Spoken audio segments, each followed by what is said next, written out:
Hello, everyone. It's 8 a.m., so I think we're going to go ahead and get started. I'd like to welcome you all to today's webinar, looking at how social and behavior change programs can adapt to the new reality of COVID-19.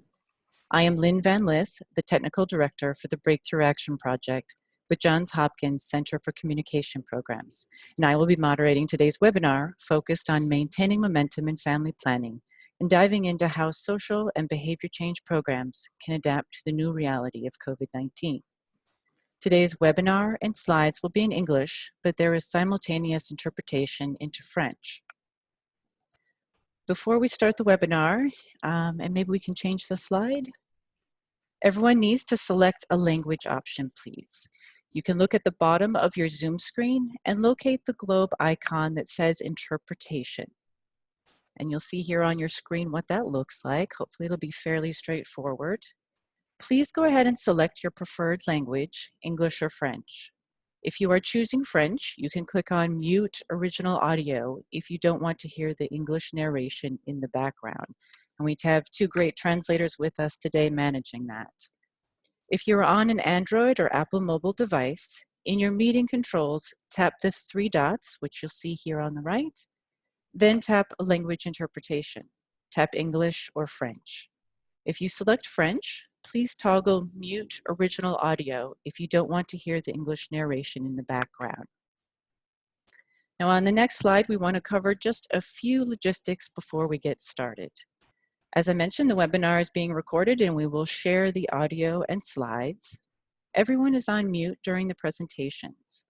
There will be time for questions and answers at the end of the four presentations, so please do add your questions to the Q&A box at any time. We'll be trying to track those and get to as many as we can at the end of the presenters' presentations. So do please feel free also to add your comments or questions in English or French. Please note that our colleague Yacine will be monitoring the Q&A box for French questions and will translate them for our speakers so that the translators can state questions simultaneously in French. So maybe next slide. At a time when there feels like just so much overwhelming amount of information coming at us, today we really wanted to pause and synthesize some of the most salient considerations. The family planning community is coming together to explore, understand, and respond to the many challenges arising from COVID-19 to ensure continued access to comprehensive, high-quality family planning services. Now more than ever, the role of social and behavior change is absolutely essential in supporting access to life-saving contraceptives and empowering individuals with options to engage in self-care for family planning. This webinar will review the impact of COVID-19 on family planning and reproductive health, consider how the changing commodity and supply context will impact demand generation work, present new, actionable guidance for social and behavior change implementers on adapting approaches and messaging, and understanding how SBC organizations can respond to youth needs. As such, we will hear from four speakers in today's webinar.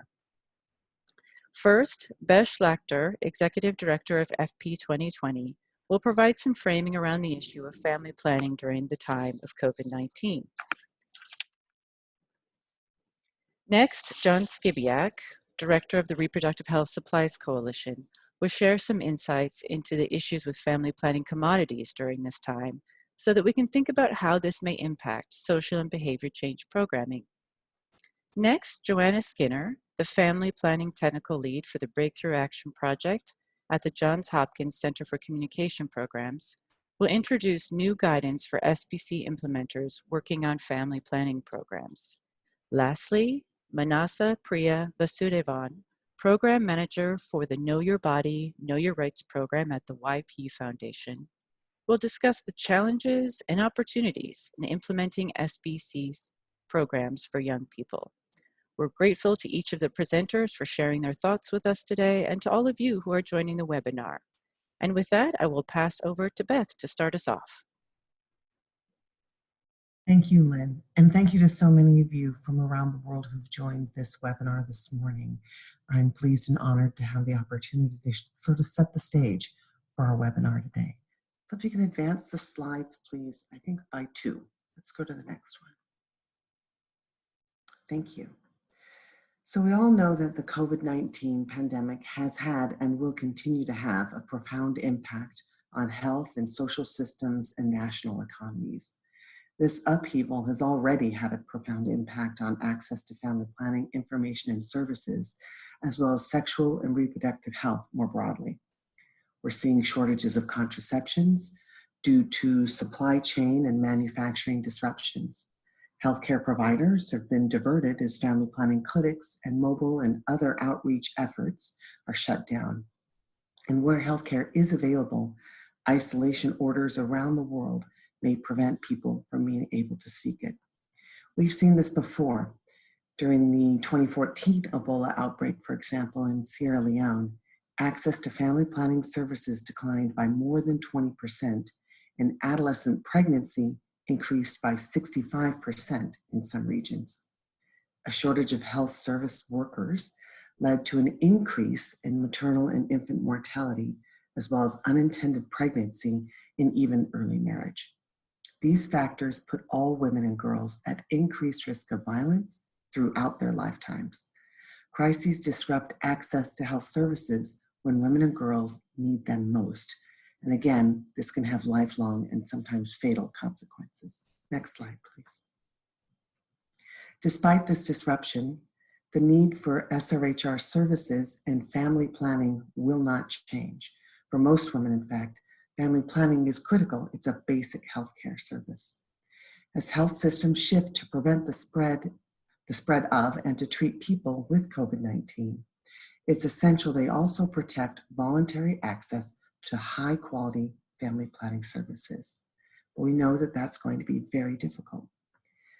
However, we must ensure that women and girls still have access to a range of contraceptive methods of their choice, whether from health centers, pharmacies, or through delivery to their homes. We echo the UN Secretary General's call for access to contraception without prescription during this crisis.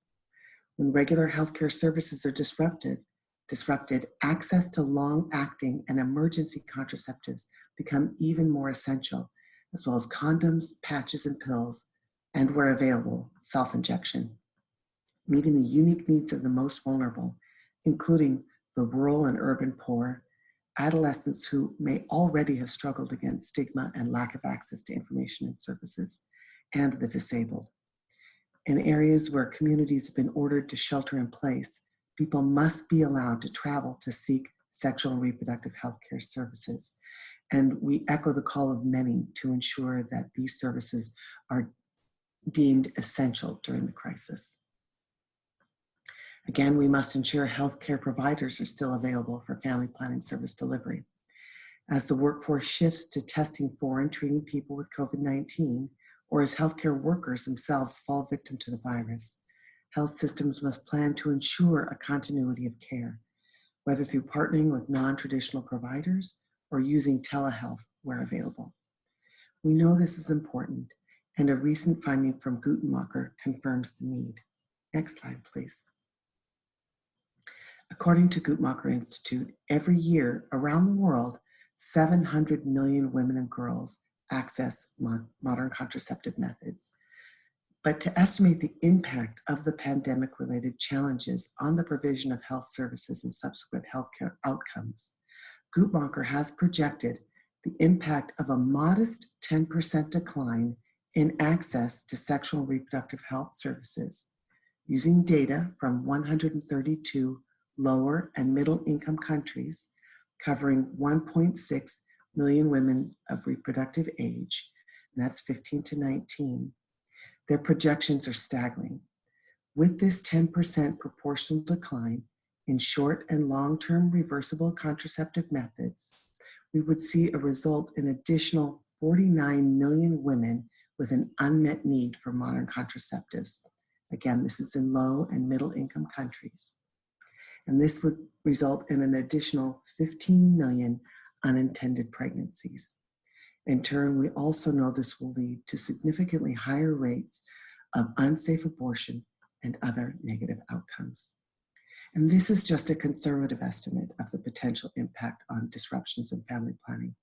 If more than 10% of services are the reality will be significantly worse, especially among girls and women in marginalized populations, again, who already face barriers to access to services even before the pandemic.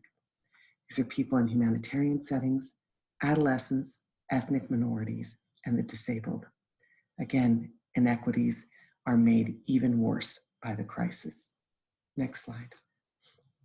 Like many of you, FP 2020 is adapted and changed to reflect the current COVID-19 pandemic and the realities of our working and operating lives. COVID-19 has disrupted our work plans, international convenings, and affected our staff who now work from home. Outside the Secretariat, we're seeing disruptions throughout the FP 2020 partnership. But throughout this crisis, FP 2020 will work with country and global partners to ensure family planning remains a priority service in countries' COVID-19 response plans. And I want to here congratulate the government of Kenya, who we spoke with yesterday, who shared their COVID-19 plan, laying out how family planning and SRHR services are critical during this pandemic and in trying to ensure access, particularly to condoms, pills, and patches during the crisis. So we want to call out that some countries are really making that pivot and ensuring that SRHR and family planning services are included in their COVID-19 response plans. And now is the time that we continue to work together, to be innovative, to learn from one another, and to remember that family planning services are an essential aspect of women and girls' healthcare. To help our partners and the family planning community, we've created an online convening space to share current information and resources. Please see the URL on the screen to learn more about our FP 2020 COVID-19 resource site. Outside of our website, we're also adjusting our work plans to include new activities related to COVID. Last slide, please. Next slide. FP 2020 is working with country partners to see what resources are needed during this time. We're working to disseminate resources weekly to our partners through the FP 2020 newsletter. And we shared a statement noting our work with partners to ensure family planning remains an essential service in countries' COVID response plans. We've convened a coalition group to share information and updates about the disruption of family planning care and to develop shared advocacy and messaging strategies. We've also convened measurement partners to assess, measure, and model the impact of COVID-19 on family planning services. These are just some of the activities we've started working on since the pandemic, and we hope to keep adapting to fit the needs of the community. Please let us know how we can best support you and your organization during this time. Last slide, please.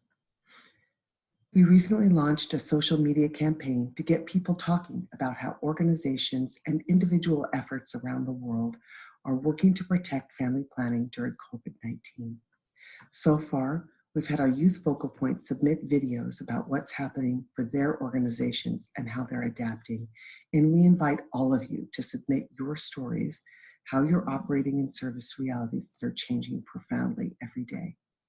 These will be unfiltered and we'll make sure that people see them through all our social media platforms. Organizations are using innovative approaches to ensure women have access to the information and care they need. Family Planning 2020 wants to know what you're doing to protect reproductive health services and access to family planning. So thank you all for your partnership. Be safe, and we wish you all the best for remaining healthy during this pandemic. Thanks, Lynn. Back to you. Thank you, Beth, and thanks for outlining the leadership that FP 2020 is providing and highlighting the online convening site. It's really helpful. Let's shift gears now and move to our next presenter, John Skibiak. We can move to the next slide, to share his insights into the situation related to family planning commodities at this time. John, over to you.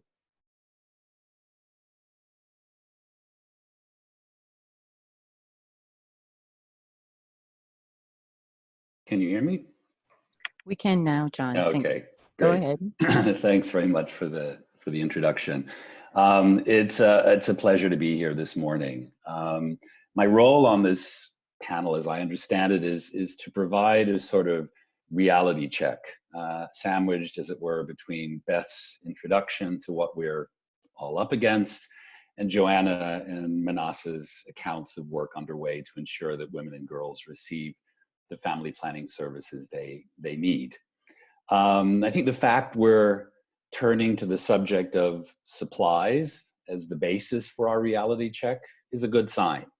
And it no doubt harks back to the old saying, no product, no program. As many of you know, the Supplies Coalition was established over a decade and a half ago precisely for that purpose, to ensure access to a range of affordable, quality assured supplies. But I think the phrase no product, no program really does rest on certain fundamental assumptions, not the least of which is the capacity of programs to deliver services. And I think in many ways, COVID is calling that assumption into question. So I'm concerned that in today's environment, our famous mantra may be leading us down some dark alleys and perhaps even diverting attention from efforts that could make a difference in effectively sustaining access to family planning and the supplies women can use. I think we in the coalition are really in a kind of privileged position to balance this product program dynamic, in part because our 500 plus member organizations span the breadth of the reproductive health community. Also, in part because of platforms such as the Global Family Planning Van, which provide insight into product flows, but also the relative risk of supply chain disruptions. And finally, also in part because analyses of consumption data, such as the commodity gap analysis, provide a nuanced sense of how products are being used and who's using them, whether they're going to repeat users, first-time users, et cetera. And so really we kind of sit at the nexus of a host of different perspectives, all of which provide, as it were, a more balanced sense of today's reality. One of the big challenges we face in trying to make sense of COVID-19 is how to balance the global supply chain challenges with country realities on the ground. At the global level, we've all read about the problems afloat. We're aware of the difficulties manufacturers are facing as they try to access the active pharmaceutical ingredients they need to produce supplies. We've heard of some of them shutting down or cutting back production. We're increasingly hearing about transportation barriers, both air and sea, which means that product, even if it is available, can't reach the countries that need it. We're reading of barriers at national points of entry, offloading, customs clearances, even product prioritization, why family planning versus so many other products that are needed at country level.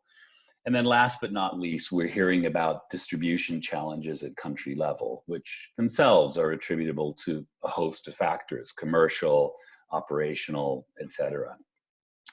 Now, many of us in the supplies community recognize that these realities, as painful as they may be for certain actors, can't in themselves be blamed for all or really even many of the changes taking place in the service delivery space. Service delivery programs on the ground may very well be contracting, but I would argue that it's not because of COVID-triggered supply shortages or stockouts.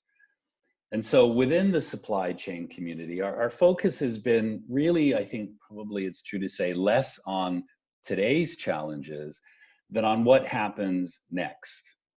Will today's actions or inaction determine our ability to rebound in 2 months or 4 months or 6 months?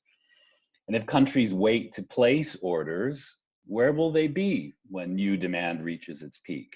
And if manufacturers can't benefit from sustained revenue streams, will they even be around to fill orders when the peak occurs? These are all of the sort of the concerns of those whose fingers are on the pulse of global supply chains and the health of the global market. They're driving many of the calls for continued investment by government and the donor community, and for sustained engagement by countries in supply chain decision making. But at the end of the day, these are not the concerns that drive day-to-day service delivery decisions, or even the policies that govern program actions in the short term. And that's why I think it's so critical that we look at supplies, not just from the global perspective, but from the perspective of those on the ground. Because not all countries find themselves in the same situation with regards to supplies, or even more importantly, in the same situation with regards to making use of the supplies they actually have. There's a perception among many in our community that before the COVID crisis, things were working pretty well. Some have even argued that if COVID has shown us anything, it's how well the global market and supply chain systems had been functioning. Well, perhaps that's the case for some, but certainly not for all. Our recent analysis of the 2030 ecosystem for reproductive health supplies, for example, pointed out that many of the challenges facing the global supply market, from declining profit margins to a shrinking manufacturing base to dwindling donor funding. And we also know that the last 2 years have seen major supply constraints, especially of implants and injectables. So while COVID may be affecting all countries, each country is confronting the virus from various and varying positions of strength or weakness. In today's world, every country is striking a balance between, on the one hand, the supplies they have in stock, and on the other, the services now in place to deliver those supplies. So we're seeing before us an ever increasing fluidity in the relationship between product and program. And so the messaging and guidance we provide to our partners at country level needs to reflect that. I mentioned earlier on the unique insights tools such as the costed gap analysis are providing with regards to anticipated increases in method use by new or continuing users and product distribution by public and private sectors. The VAN is also offering us better visibility into shipment patterns and forecasts, and in so doing, making it possible to anticipate the risks associated with product delivery. Together, these two tools offer us, and by extension, our colleagues in countries, the insight necessary to develop smart, short-term strategies for ensuring that women who wish to contracept can still do so despite the changing face of the service delivery environment. They provide us with the evidence needed to design strategies that, for example, may entail greater use of self-care methods as an alternative option for those seeking LARCs or any other supplies that might be in short supply or that are simply no longer being offered at healthcare facilities. In that sense, these tools provide us with the necessary information to build on recommendations recently circulated by the Royal College of Obstetricians and Gynecologists that advance ongoing provision of effective contraception, but envision the use of bridging methods in the short term. Data from the costed gap analysis can also help us understand better some of the supply ramifications of new self-care strategies, increasing advanced provision, for example, providing women with 6 to 12-month cycles of pill cycles to reduce their need for another visit, possibly greater local procurement where feasible, and even innovative financing to quickly scale up pill manufacturing and distribution. Let's face it, many of these short-term solutions to ensuring continued access to contraception run counter to recent trends in method use. As we saw in both the costed gap analysis and the CHI RHSC market report, it's been injectables and implants that have been driving recent growth in contraceptive use, while use of self-care methods, especially pills and condoms, have been low and stagnating. What that means is that the future that we've been planning for and procuring for may not be the future we experience in the coming months or year. It's also, I think, important to note that while the continued scale up of implants may be undermined by COVID-19 and may be leading to severe disruptions in service provision, there is a silver lining to be found in our recent success. The recent scale up of implant growth means that many women are already protected and therefore removed from the pool of those requiring resupply. And then finally, likely growth in private sector engagement associated with increased use of short-term methods also promises new challenges. There are equity concerns, and equally concerning is the sustainability of the private sector itself. Will distributors or commercial actors invest scarce resources in contraceptives if there are no guarantees they'll be bought? Or if there are doubts that these changes we're seeing now will persist as life returns to normal in the coming years. We're entering a new world, and hopefully it will be a comparatively short-lived new world. But it's one that's going to entail a much more symbiotic relationship between what we've traditionally understood as product and program. As my colleagues in the supply chain space are quick to remind us all, today's funding and supply chain decisions at the global level will absolutely determine how effectively we address the reproductive health needs of women and girls in the future. But in the short term, product alone will not sustain the successive programs forged in an era before social distancing. That will be the job of those with feet on the ground, and really those who are at the heart of our conversation this morning. So thank you very much for this opportunity. Thank you, John. Thanks very much. And a reminder to everyone, we have over 500 participants. So if you have questions, please enter them in the Q&A section on Zoom rather than the chat box. It'll just make it a bit easier to keep track at the end. And with that, let's move now to our next speaker, Joanna Skinner. If you want to advance the slide, she will introduce new guidance for social and behavior change implementers working in family planning programs during this time. Joanna, over to you. Thank you, Lynn, and hello, everyone. Good morning or good afternoon, evening. After that great overview and insights from Beth and John, I'm going to dive into some of the implications and guidance for social and behavior change now. So next slide, please.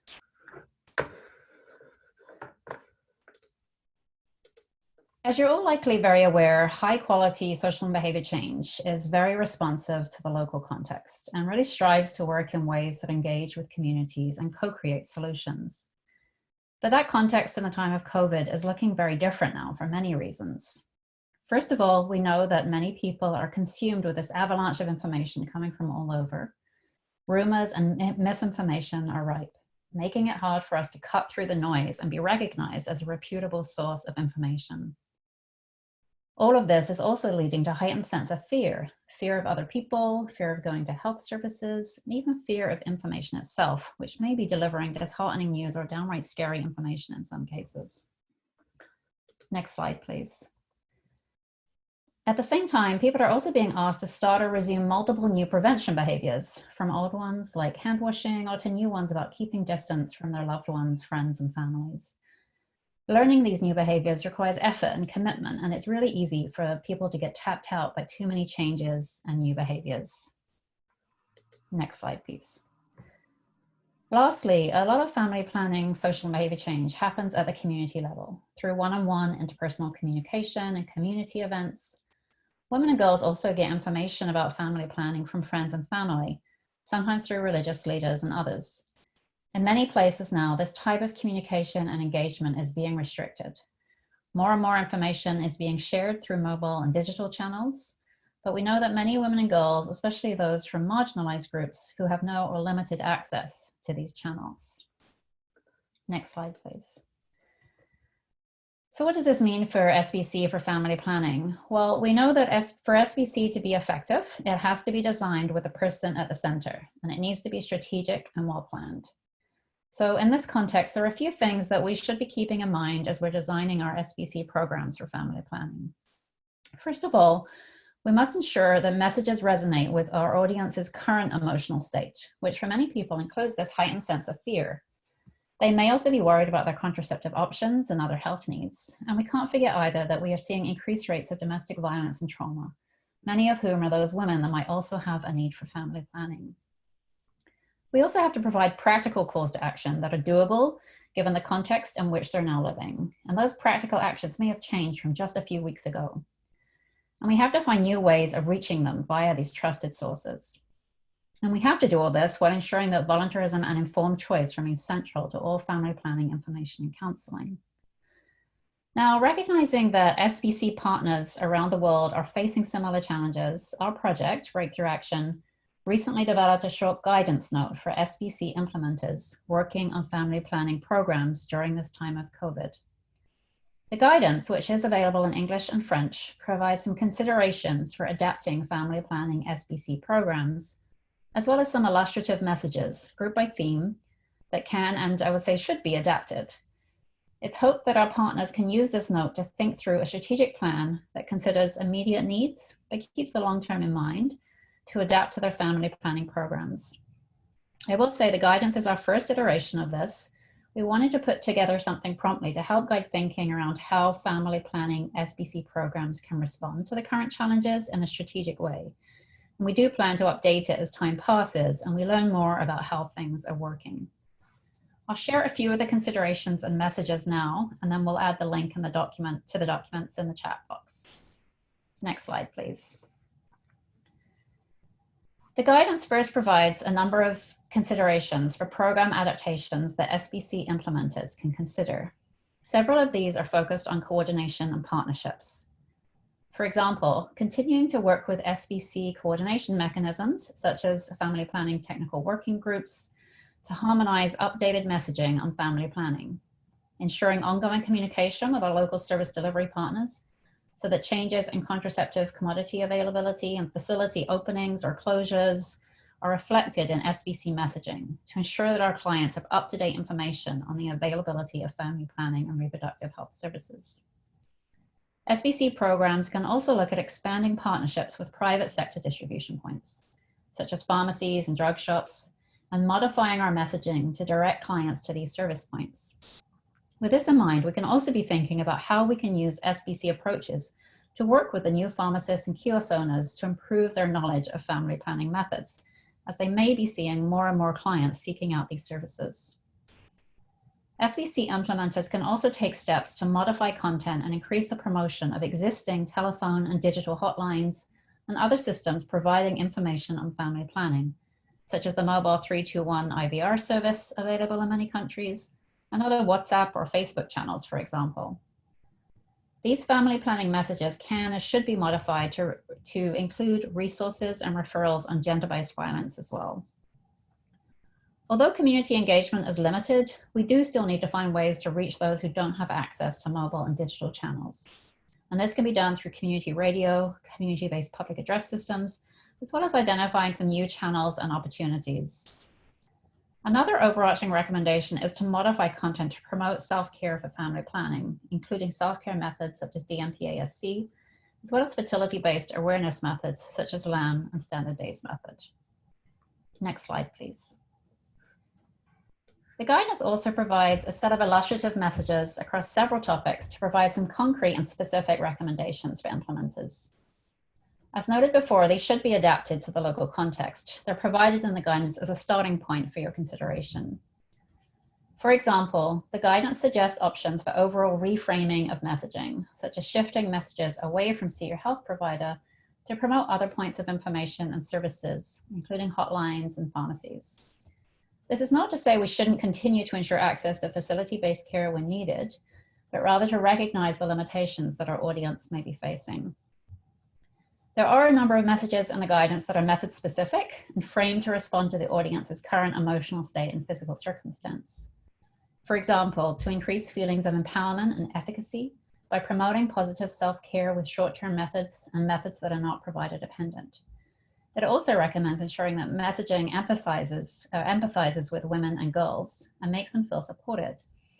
As John mentioned, recently the trend has been focused on implants and injectables. So we really need to recognize that self-care use is low or stagnating, and our messages need to recognize that that may not be a women's preference at the moment, and we can acknowledge their frustration and support them in these short-term approaches. Lastly, promoting confidence in modern methods is something that we can do at this time, which helps in managing side effects among current users, and thereby reducing discontinuation.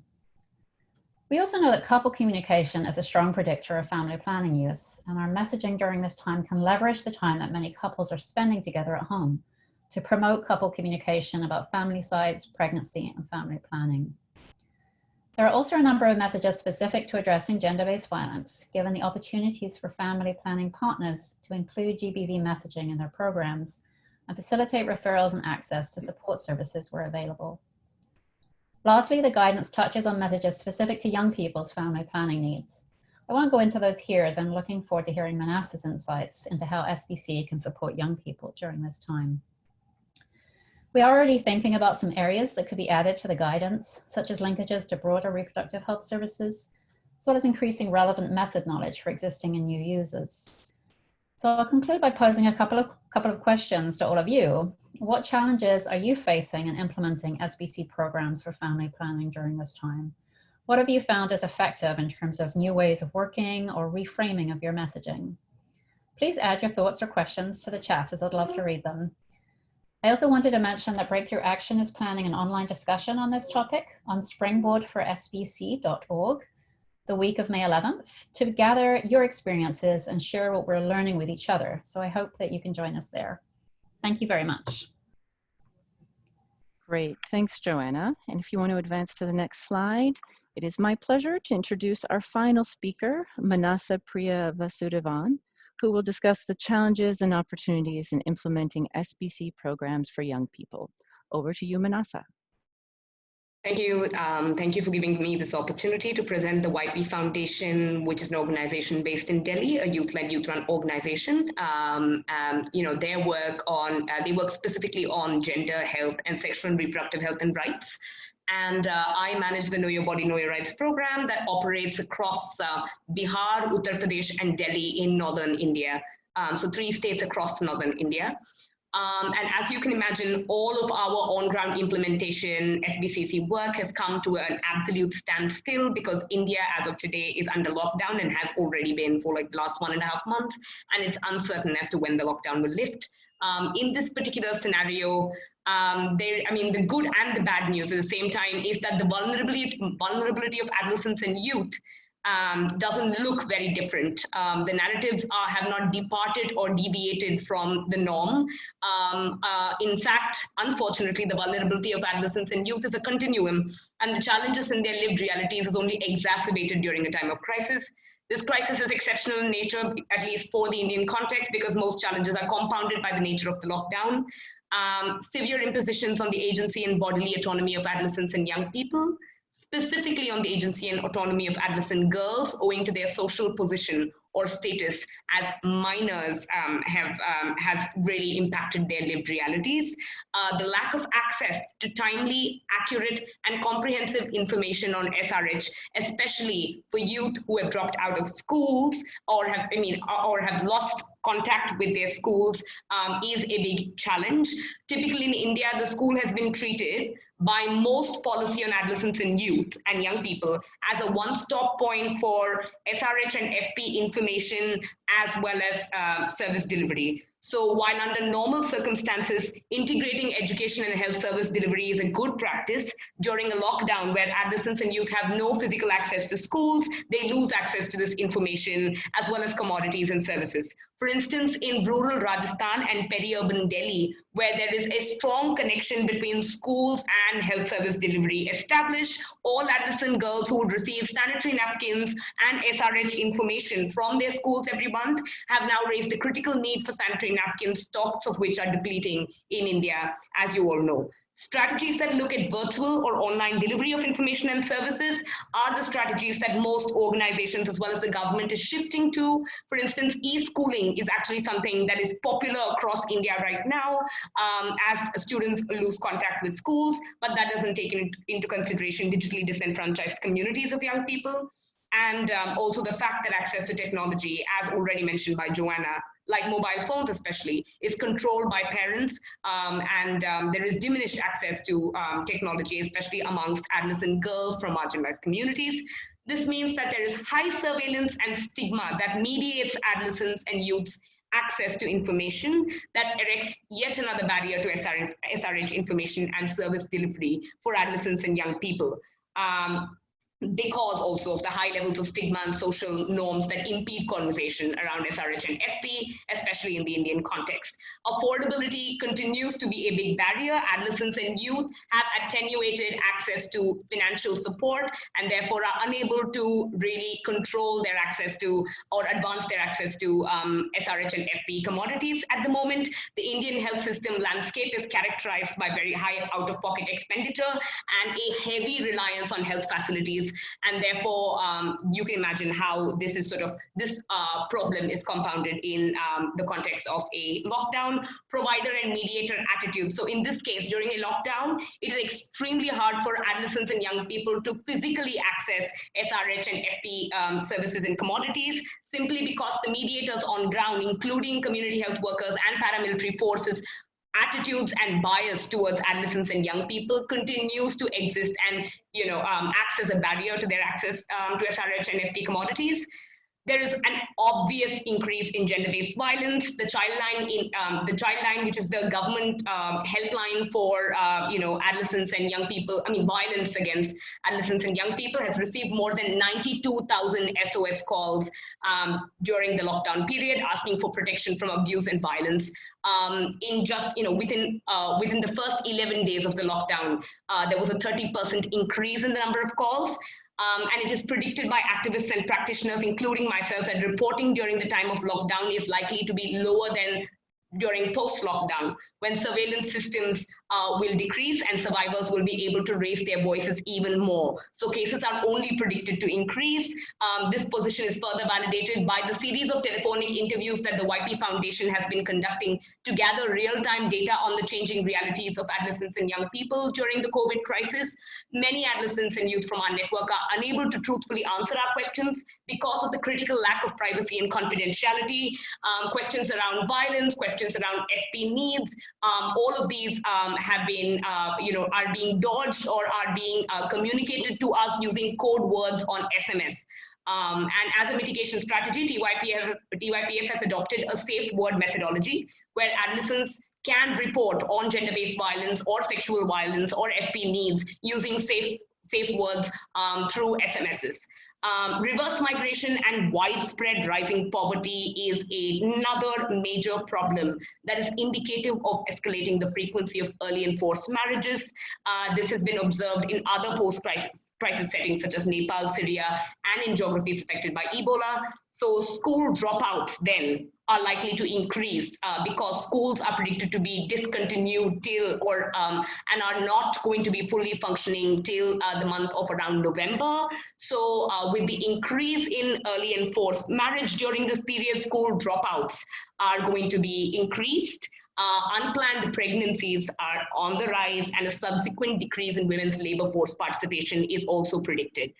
In a landmark decision, the Indian Ministry of Health has conceded to include abortion as an essential service. So that's a definite win for our country and for activists and practitioners who've been advocating for the same. However, access to contraception remains non-essential. Antenatal checkups and institutional deliveries also feature as essential services, which implies that PP-IUCD uptake is likely to continue, but access to injectables, rings, implants has been interrupted. Community health workers are overburdened with tasks and are deprioritizing contraceptive access. At the moment, likewise, pharmacies are doing the same. The PCP-NDT law, which is our preconception, prenatal diagnostic techniques law that prevents sex determination, has been suspended by the Ministry of Health, which could result in an increase of fetal sex determination and have a significant impact on the sex ratio decline. Programs need to, now I shall move on to sort of recommendations for SBCC practitioners, and I'm trying to keep these recommendations new and not repeating the brilliant recommendations that Joanna has already made prior to me. So the first recommendation would be that programs really need to break the false binary of married adolescents and unmarried adolescents. It exists across national programs and policies, at least in India, and it's really a false binary, and it's directly subverting the needs of unmarried adolescents when it comes to SRH and FP.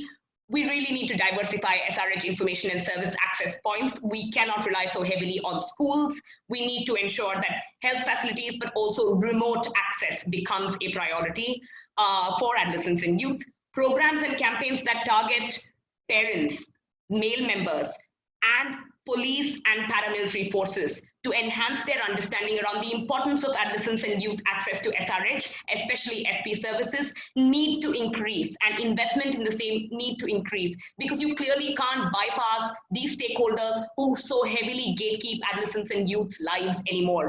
So we really need to shift to, weighing in an equal investment in training all of these stakeholders who are mediating adolescents and youth lives, especially during crisis contexts.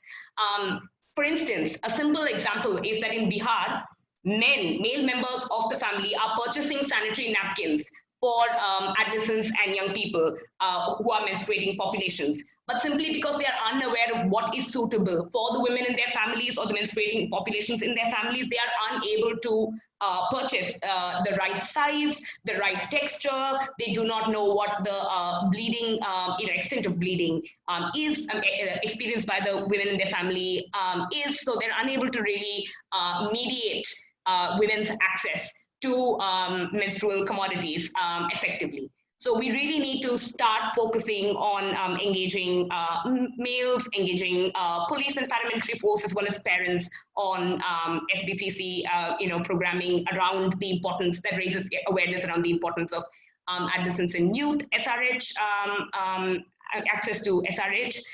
We need disaggregated data on how the crisis has exceptionally impacted adolescents and youth development and rights towards advancing effective evidence-based advocacy. We really need contraceptive access to be listed as an essential service and priority, and generating evidence on how such a crisis uniquely impacts unmarried but sexually active adolescents who data, policies, and legal regimes across the globe tend to invisibilize.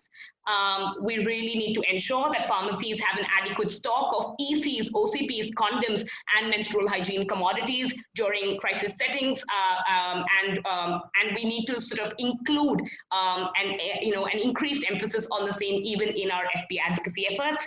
All last mile workers, including paramilitary forces, need to be sensitized on the importance of youth access to contraceptive services, and we need to integrate psychosocial counseling across SBCC programs and build the skills of our on-ground practitioners to be able to also navigate the astounding impact on adolescent and youth mental health that the crisis has posed. Thank you so much, Manasa. Thanks for the energy you bring to these issues and for sharing the situation related to India. I'm sure many of the people on the webinar from their various countries are experiencing some of the same impacts.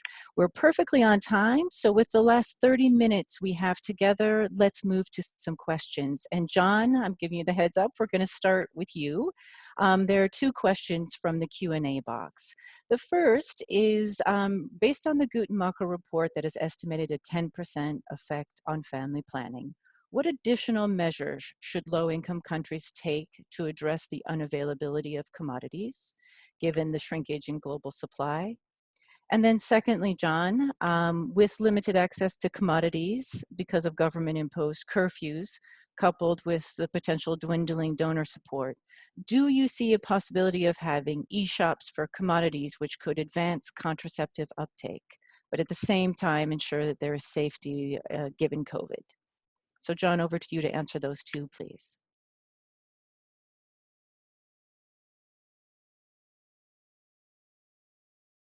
Both very much related. I think many of the challenges that we're facing and have come up in this question and the other questions are challenges that really predate COVID. But the reality is that countries now are facing challenges in getting supplies to facilities, and we are confronting shortages, broadly speaking. And I think there are a number of strategies that have been identified within the supplies community. I think one strategy certainly is to look, what we often call look closer to home, to fill the supply gaps. One opportunity is certainly to tap the private sector. I spoke about the transition and use of short-term and self-care as a sort of bridging strategy for longer-term methods that maybe are no longer being made available. Often those are available, in fact, through the private sector. In many countries, the private sector is the principal distributor of self-care, of short-term methods. And so turning to the private sector and turning to private sector sources is often an effective way of making up for shortfalls in what might otherwise be distributed through public sector facilities. In certain regions of the world as well, we know that there is the prospect of being able to procure locally. Many of the challenges that we've been describing, these air and sea transport problems, come because procurement is a global procurement right now, and it often involves shipping products from one corner of the world to another. But in many parts of the world, in Asia and Latin America in particular, and maybe to some extent in parts of Africa, you see that there is actually local production available in countries. And so tapping that is another way that we can sort of fill gaps.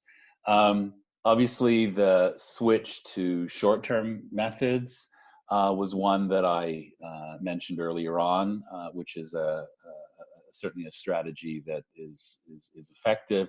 And I think the sort of the last point that was mentioned, I think just generally switching to delivery strategies that reduce the need for face-to-face contact. That can be telemedicine, that can be through e-commerce platforms. There are many strategies out there that are reducing the need for face-to-face contact, including sort of advanced provision, as I mentioned during the presentation, of several months of cycles of pills or whatever, that can be extremely effective in getting products out there. And I think last but not least, although certainly it takes time, is really improving the efficiency and effectiveness of national regulatory efforts. As I think probably everybody on this call knows, regulatory processes are processes that often keep products tied up for years.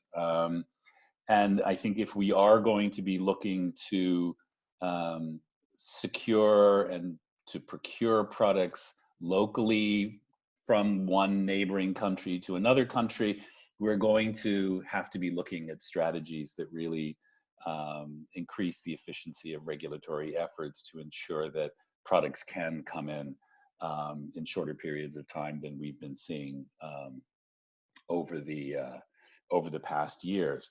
But I think all of this is really, speaks to this, as I was saying, this symbiotic relationship between product and program. It's not just about, how do we get products to programs? It's also how can we adapt our programs and our strategies to reflect the products that exist. And I think this is really kind of a key challenge in this COVID environment. Great. Thanks, John. Beth, let's move the next question to you. We have one here. What arguments can we use or are used for policymakers and ministries of health to continue national financing of FP services and supplies in a situation of shrinking fiscal space? Over to you, Beth. Thanks. It's a great question because we're seeing this in all countries as governments have to make very difficult decisions about how they fund their emergency response to the pandemic. And it means that they're going to have to make trade-offs. And this is where I think development partners in particular can play that critical role of supporting governments as they make those decisions. We know that many of our partners have put out really strong statements saying they're either going to be increasing their commitment and their allocations for SRHR services, like the UK government last week. Bill and Melinda Gates Foundation have assured partners that for current commitments, they're going to hold that funding line for the next 4 years. And USAID has also made really strong commitments about their funding as well. So if we can continue these advocacy and communication processes with governments so that we're taking a whole of community approach to help them as they're making these transitions. And I'm hoping that we'll have a stronger outcome with that. But it's going to take all of us to be able to ensure that these services are available. And John, to your last point around using, adapting program strategies for the products that exist. I've seen a lot of questions as well in the chat, and maybe I'm jumping the queue a bit, Lynn, but I know that people are asking quite a bit about how people are going to be able to work with the methods that are at hand. We've worked the community's done a lot of work to ensure increasing access to LARCs, but often LARCs mean contact, person-to-person contact with a healthcare provider, and that contact may be more limited because providers are not available or women and girls don't have access to them because they can't move around. And so this switch to more short-term commodities, because the reality is those are what may be available, is an important one. It's not the solution. Any of us a month ago thought that we would be saying that contraceptive choice is likely to be severely constrained during this time. And if what we want to solve for is ensuring that women and girls can keep themselves safe from STIs, can reduce unintended pregnancies, then we're going to have to work with the commodities and the products and the systems that are available in the short term while we look to ensure and support public facilities to be able to provide a full range of contraceptive methods, because that's always the goal. So Mansa, John, you talked a lot about how constraints on the ability of women and girls to move, to have access to services, to have access to commodities, those are real. We all know that. But we are going to have to accept that there are going to be some limitations in the short term as we look for these longer term solutions. Mansa, I would even extrapolate from your important comment around men shopping for menstrual hygiene products, maybe needing to do that for the women in their lives as well. But none of these solutions are going to work for everybody. Telemedicine isn't going to work for everybody, but it is a solution for some. So we're going to have to be able to segment need and product and solution by different people with different access to both resources, commodities, and support. I'll stop with that, Lynn. Thanks. Great. Thanks, Beth. Let's take another question now. Joanna, this one is for you. And the question is around messaging, that it's sort of a toss-up and difficult to balance messages related to sexual and reproductive health and then pure COVID information, and trying to integrate both. So can you add any insights into this around how we can do both and provide kind of responsible, integrated, and safe messaging? Yeah, thanks, Len. Absolutely. I agree that we really need to think about not just having separate family planning messaging, separate COVID messaging, but we need to find that balance of providing the family planning information that women are looking for, doing so meeting their emotional needs in their emotional state and how they're feeling about COVID. But then also offering those practical things that they can do in terms of not just the family planning actions that they can take, but also as they're going about those actions, integrate that COVID prevention messaging and those behaviors. And to do this, I think one thing I just wanted to highlight is that one of the first considerations I mentioned was around that partnership and coordination. And so I think we need to make sure that our family planning messaging is consistent with the other messaging in the country around COVID prevention behaviors, and ties into that nicely. Thanks, Joanna. And Mansa, maybe we can move to you next. There's a question here around how do we really reach young people who don't have internet access and sometimes even radio or TV, and where community mobilizers, at least at this time, can't move about readily to reach young people. Do you have any other insights that you can add on that one? I can add insights on that one, and I also like the question on R&W media and online trends in consumption of SRHR information. But yeah, so one of the big challenges has really been that digital penetration is extremely low in rural parts of northern India. So what we've been doing is actually a lot of telephonic conversations to exchange information. And we've been trying to get a good size of participants on the call, not more than 8 people, so that we can have considerable deeper conversations on the implications of the COVID-19 crisis on these communities. And we've also been researching low data platforms. There is a technology in India called the Dur Sabha, that is a low data internet platform that allows for, again, different sizes of groups to participate in conversation and meetings. And we're constantly sort of like erecting these platforms, bringing in experts and connecting them to communities that are digitally disenfranchised and do not have real-time data on COVID coming in. Because like Joanna had stated, there is a huge gap and a lot of myths perpetuating on the COVID-19 crisis in parts of rural and peri-urban India.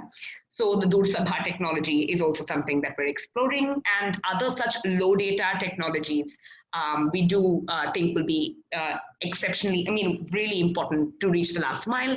I think Joanna also mentioned IVRS technology. That I think is also a good approach. In fact, some civil society organizations in India are using IVRS technology as well to disseminate information on COVID-19. But as the YP Foundation, what we're trying to do is really ensure that all helplines that are giving out information on the COVID crisis are also integrating SRH and FP information into their platforms and directing communities to facilities that continue to provide access to the same. And so that is something that we're planning on doing. We're also currently in partnership with the UNFPA, writing up a handbook for community health workers on how to sort of ensure that there is continued access to sexual and reproductive health services as well as FP services for adolescents and young people during crisis time as well. And hopefully once we look forward to completing that in this month itself, and we look forward to working with community health workers to build their capacities to be able to continue to enhance young people's access to FP and SRH commodities. We are welcoming a renewed emphasis on EC, because emergency contraception production as well as distribution has not been interrupted in India as such. And we do know that emergency contraception is a quick sort of an easy way for adolescents, young people, but also women to retain control and sexual autonomy. And in fact, there is new research coming in from this organization based in Rajasthan that states that emergency contraception is most effective, in fact, when consumed prior to your sexual act. And it continues to, so women can also pop the pill in the morning, and should they suspect that there will be a sexual encounter through the day. And that will ensure that they're, also to some degree able to retain sexual autonomy. So these are the various kind of, things that we've been discussing. And the YP Foundation, because we're a youth-led, youth-run organization, we also do a lot of, interventions on our social media to continue to engage adolescents and young people with internet access. We do a lot of counseling of like where they can access FP services and commodities online. in the session, in after our sessions, where we then, have confidential conversations with young people with internet access on and directing them on conversations around sex, pleasure, and FP, services and commodities. Great, thank you. Thanks so much. We have another question, Beth, for you from Indonesia, asking about FP 2020's tools for monitoring, or even rapid monitoring tools related to FP programs during the COVID-19 pandemic. Thank you. I know that that's something that people are working on, and we do have a working group, in fact, through our performance monitoring and evidence working group, who are right now mobilizing to better understand what's happening with regard to FP measurement in countries and what tools we need to be able to measure the impact of the breaks in services and the limitations on accessing services that we're seeing. So there will be more in that regard, but I encourage you to also look at some of our measurement partners who are working every day to currently measure family planning programs. And with that, I would encourage you to look at PMA, Performance Monitoring and Accountability, look at MSI and IPPF, who are rapidly adapting their tools now to measure impact. And then we'll do our best to pull those resources together and make sure they're accessible to the public. But for the moment now, the best we have is that we're working on this, and we'll be sharing these tools and what we learn through these adaptive processes in the time to come. Thanks for that. Great, thank you. And John, this one may be for you, but others, please feel free to jump in. And this is related to personal protective equipment. And a real concern coming from the community that, of course, family planning providers need to be safe as well. And that if masks and other things aren't available when trying to provide family planning services, whether in a facility or through community-based distribution, it becomes a real challenge. So do you have any advice on how to negotiate around this in the time of COVID-19? Great question. I will say that this is not an area that really has come up in most of the conversations that we've had looking at supply chain operations in the family planning space. But I do know that, particularly in connection with our work on the global family planning van, we've seen that the huge bottlenecks that are taking place are often taking place because of problems in distribution and barriers in the supply chain. I think those who have been watching this from the US have often heard references being made to the importance of sort of control towers in being able to ensure that products get to where they're needed. And I think whereas the global family planning van is not being used for PPE, certainly, I think efforts are underway globally and certainly in this country to put in place supply chain mechanisms that can ensure the efficient allocation of those products to those who need them. Thanks, John. And maybe to add, there was another question related to community-based distribution. And there's a group of folks, UN agencies, lots of NGOs who have been drafting a kind of a technical guide or technical brief on community engagement and physical distancing to provide some guidance for reach populations in low resource settings. And that should be coming out, I believe, later this week. So we'll be sure to try to share that one around as well. John, we have lots of questions around the commodity piece, so let me share another one. Marcus has asked, if production had been gearing towards increased use of injectables and implants, will that mean that we are potentially looking at a shortage of pills and condoms as those methods become more popular? And maybe I'll give you a second one as well. Someone is asking about how do we address falsified or false labeled counterfeit FP commodities when global demand on family planning is so high right now? If you could answer both of those, please. Yeah, yeah. I think the first question is certainly a question on the minds of many people, and certainly in the discussions that we've been having amongst members of the Supplies Coalition. This is an issue that has come up, and as we raise concerns over perhaps the need for short-term methods to compensate for the lack of ability to be able to provide longer-acting methods, LARCs, will this have implications for the availability of condoms and pills? And I think certainly it will. And I think what that is really requiring us as a community to look at is degrees to which we can perhaps work with the community to fill those gaps. Does it mean that we are investing more heavily in production of pills or condoms, or providing financing to see that is made available? I think the risk is absolutely there, and I think it's something we need to address. It's a question, but I think it is likely to take place. And the second question, sorry, was on mislabeled or falsified. Yeah. I think, yes, I think that also, I think, we have worked very hard as a supplies community to ensure quality assurance, to ensure that through mechanisms such as WHO pre-qualification, quality assured products are the ones that the international donor community and many in our community, broadly speaking, are focusing on and providing. And I think in the scramble for products to fill the gaps that are emerging, I think we do have a risk that we will see increases in counterfeit products. I think there are things that can be done.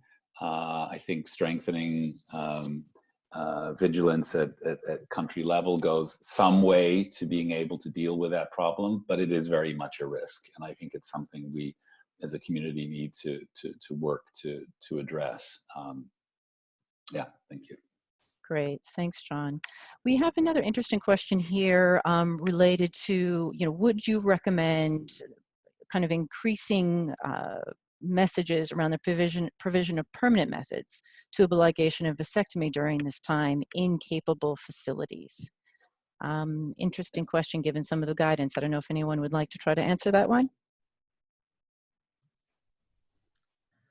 So this is, oh, go ahead, John. No. I was going to say, I mean, I what I don't want to sort of communicate, in my presentation, that there, should be an effort out there to downplay the role of long-acting reversible contraception. Where there are facilities that can provide it, where long-acting reversible contraception, implants, IUDs are available in country, we should absolutely be supporting programs to make that available. I think the issue really is when that's not there, when the methods are not there, or when facilities are not able to provide it because of social distancing. What then do we do? So, I would hope that, people are not taking away from, what I've been saying or what Beth's been saying, as sort of downplaying the role of LARCs where they are a feasible alternative. Yeah, and I would just add to that, that WHO is putting out guidance as well on service provision, and just this week released a document on maintaining the rights of people and during this time of crisis. But it's exactly as John said, we want women and men, all users of contraception, to have a full range of choices at all times. But we know that that's not the reality in many places right now. So deciding on what the goal can be related to the products and services that are available, protecting from pregnancy, protecting from STIs, condoms might be the best option that someone has. Or as Matza talked about, emergency contraception, always very critical to have available. And so can we increase access to pills and emergency contraception? Because that in reality might be the best that we can do for people right now. as we continue to then hope and solve for increasing access to that full range of services as lockdowns are reduced and as commodities and services can continue to flow and be available.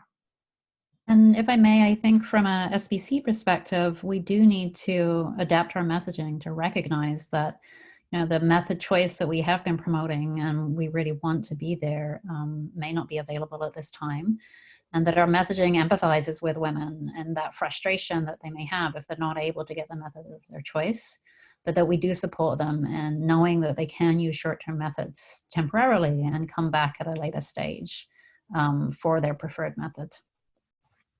Great. Thanks to each of you. So yeah, super thanks to all of the presenters and the wonderful questions. Apologies we can't get to all of them. We are now out of time, but we really did want to thank everyone. And as a reminder, the recording of this webinar will be posted on the Breakthrough Action website, which you see on the slide in front of you. And really just want to thank everyone for coming together as a community. We're learning together as each day unfolds, and we'll be hosting another online discussion on Springboard for SBC.org the week of May 11th, so that we can continue hearing from you all and our SBC partners and colleagues across the world to explore ways that we can work together to find the best way forward. So thank you so much again to everyone, and with that we will close the webinar.